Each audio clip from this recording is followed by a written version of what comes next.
नमस्कार दोस्तों आज बात करेंगे दिल्ली के द्वारका की, जहां से केस सामने आया है जिसमें एक पत्नी अपने पति के साथ एक अलग घर में रह रही होती है। उसी के घर से कुछ दूरी पर ही उसकी सास और उसके अन्य घर वाले रह रहे होते हैं, लेकिन यह अपने पति को लेकर एक दूसरे घर में रह रही होती है। पति 37 साल का करण, जो कि नोएडा की कंपनी में प्रोडक्ट एनालाइजर के तौर पर एक प्राइवेट जॉब करता था। 10 साल पहले उसकी शादी इसी सुष्मिता से हुई थी और करण देव और सुष्मिता का एक 7 साल का बेटा भी है। पर 2 साल पहले सुष्मिता को अपने एक चचेरे देवर यानी कि अपने ब्रदर इन लॉ से उसकी बातचीत होती है। बातचीत लगातार बढ़ने लगती है। अब जो संबंध उसका पति से होना चाहिए था, अब वो उसके अपने ब्रदर इन लॉ से होने लगता है। यानी कि वो बातचीत करते हैं, दोनों एक दूसरे से काफी ज्यादा क्लोज आ जाते हैं। अब उनके लिए एक बड़ी समस्या ये बन रही थी कि जो उसका पति है यानी कि करण देव, उसको कैसे हटाया जाए। ना ही तो उसको बता सकते हैं, ना ही उसको क्या मामला है पूरा, यानी कि वो अपने ब्रदर इन लॉ के बारे में अपने पति को नहीं बता सकती है, लेकिन अब उसको उसे रास्ते से हटाना है। तो यहाँ पर फिर एक वही कहानी शुरू होती है। लगातार हम देखते हुए आ रहे हैं कि एक पत्नी ने अपने पति का कत्ल कर दिया।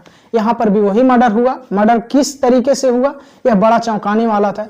दरअसल दिल्ली के उत्तम नगर इलाके में करण देव का घर है, जहाँ पर यह पति पत्नी आराम से रह रहे होते हैं। करण अपनी पत्नी सुष्मिता और बेटे के साथ उत्तम नगर के इस घर में अकेले रह रहा होता है, जबकि माँ, भाई और बहन एक गली छोड़कर ही दूसरे घर में रह रहे होते हैं। अब इश्क में अंधे राहुल का सुष्मिता ने मिलकर एक साजिश रच डाली, क्योंकि उन्हें करण देव को अपने रास्ते से हटाना था। अगर करण की मौत हो जाए, उनका यह भी प्लान भी था, अगर उसकी मौत हो जाए तो उसकी सारी प्रॉपर्टी राहुल और सुष्मिता की हो जाएगी।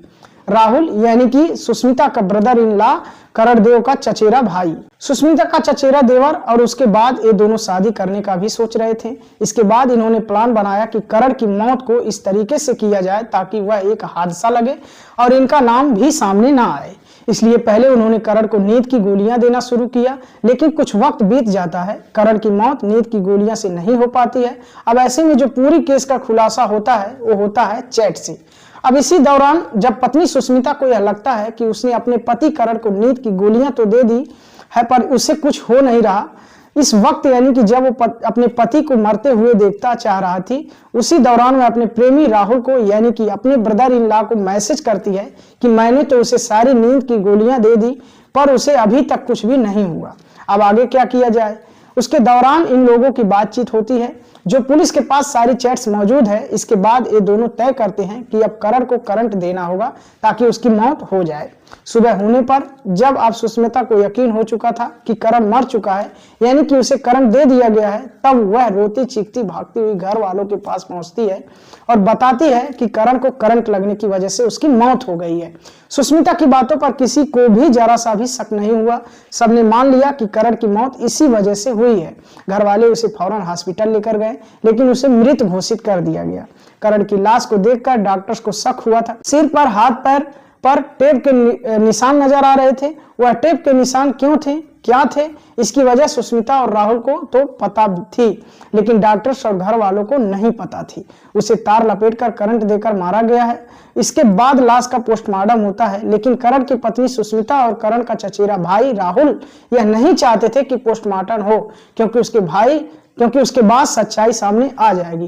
पोस्टमार्टम के बाद घर वालों को सौंपा दिया जाता है। इसके बाद अंतिम संस्कार होता है। सभी रिश्तेदार अंतिम संस्कार के बाद घर लौटते हैं और उन रिश्तेदारों में से राहुल भी होता है। राहुल क्योंकि करण का चचेरा भाई था, जब वह अंतिम संस्कार करके घर लौटता है तब वह नहाने के लिए जाता है तो अपने कपड़े बाहर छोड़ कर जाता है। उसी कपड़ों में उसका फोन होता है। फोन बाई चांस अनलॉक होता है। इसी दौरान जो करण का सगा भाई है वो उस फोन को देख लेता है। उसके दिमाग में क्या आया क्या नहीं वो वही जाने, लेकिन वो फोन देखता है। अनलॉक होता है, खोलता है। जब वो खोलता है तो उसे दिखता है कि वो और उसकी भाभी चैट कर रहे थे। चैट के दौरान तमाम चीजों की खुलासा हुआ। जब वो लोग बात कर रहे थे कि करण को नींद की गोलियां दी, उसे असर नहीं हुआ, अब उसे करंट लगना चाहिए, वो मर चुका है। अब घर वालों को क्या बताना, तमाम चीजें उस चैट में थी, जिससे खुलासा होता है। फौरन इसकी वीडियो बनाते हैं, पुलिस स्टेशन पहुंचते हैं, सारी सच्चाई पुलिस को बताते हैं। जब चैट के तौर पर करण के कत्ल का यह सबूत देखती है, पुलिस मुकदमा दर्ज करती है। सुष्मिता राहुल को गिरफ्तार कर लिया जाता है। चैट सामने आते ही राहुल के साथ सुष्मिता ने अपना जुर्म कबूल कर लेते हैं और यह तमाम चीजें सामने आती हैं कि इन्होंने इस वजह से करण का कत्ल किया, क्योंकि वह दोनों शादी करना चाहते थे, उसकी प्रॉपर्टी भी हड़पना चाहते थे और फिर अपना जीवन अलग से व्यापन करना चाहते थे। लेकिन इससे पहले ये तमाम चीजों का खुलासा हो जाता है। अगर वो बीवी के फोन की चैट्स नहीं मिलती तो शायद इस बात का खुलासा होने में देर लगती। खुलासा तो होता लेकिन शायद वक्त लगता। ये तमाम चीजें सामने नहीं आ पाती, लेकिन स्पष्ट कुछ ही दिनों में सच्चाई के सामने आ जाना अपने आप में एक बड़ी बात है। इन लोगों को गिरफ्तार किया गया, पूछताछ की गई, जुर्म कबूल कर लिया गया। लेकिन कहानी ऐसी थी कि चर्चित नाम है वो आपको मैं बता रहा हूं, लेकिन अदरवाइज इतने सारे केसेस हैं जिनकी कोई गिनती नहीं है। ऐसे एक केस सुष्मिता का भी सामने आया, जहां पर उसने अपने पति का कत्ल किया। फिलहाल इस कहानी में इतना ही। अगर आप कोई नाम जानते हैं तो कमेंट सेक्शन में जरूर बताएं। यह सोचकर भी हैरानी होती है कि एक पत्नी अपने पति के साथ ऐसा कैसे कर सकती है। अगर वह किसी के साथ जाना ही चाहती थी, वो अपने पति को बताती, डिस्कस करती, चली जाती, लेकिन रिलेशन सबका मजाक बन चुका है।